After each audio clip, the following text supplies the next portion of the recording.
Josiah-Jordan James. Josiah, Rick talked about you guys not being ready to play. Were you surprised by that, and what do you feel the reason was for not being ready to play? Yeah, obviously, I thought everybody was locked in pre-game. I feel like we've had good practices leading up, so I was surprised by that. But it just comes down to toughness, and Coach challenged us at the beginning of the second half when we got into the locker room.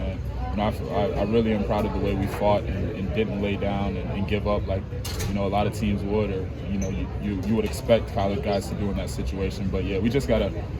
We saw how good we can be in the second half, and we saw how bad we can be if we don't come out locked in the first half. And so we just got to put two great halves together, and we'll be just fine. How does that Rick Barnes locker room compare to others you've been a part of, that halftime situation? Yeah, that was the most mad I've seen, and rightfully so.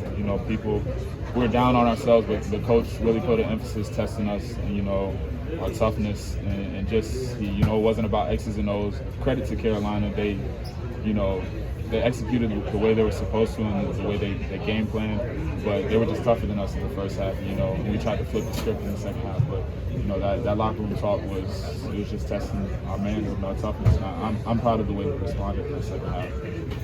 What was watching what Dalton did in that second half like? I mean,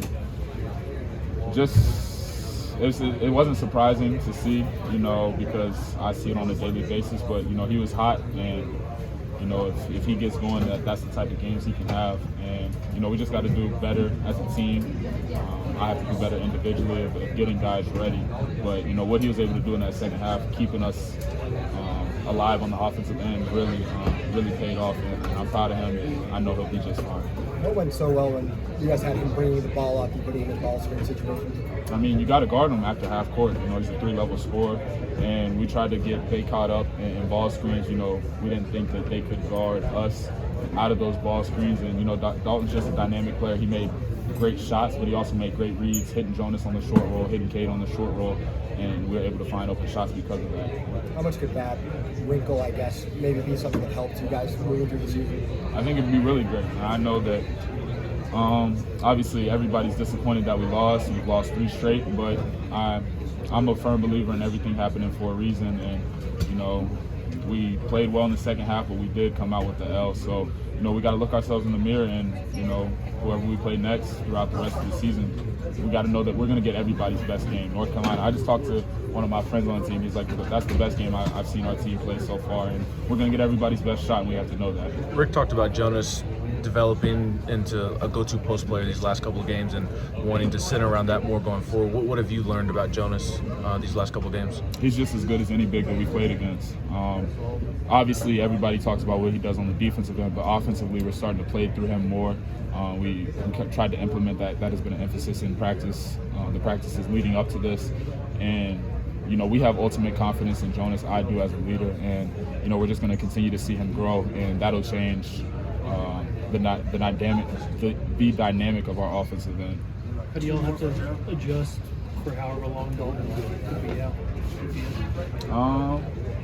I mean, everything's an adjustment.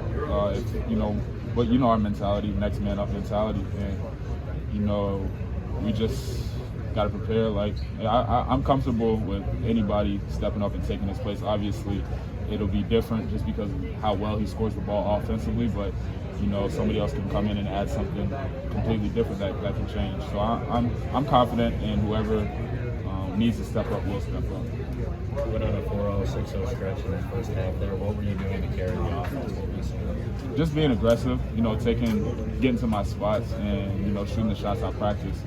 And I just, tried to fight on both ends, and I was able to make some shots in that first half. All right, thanks, Jeremy.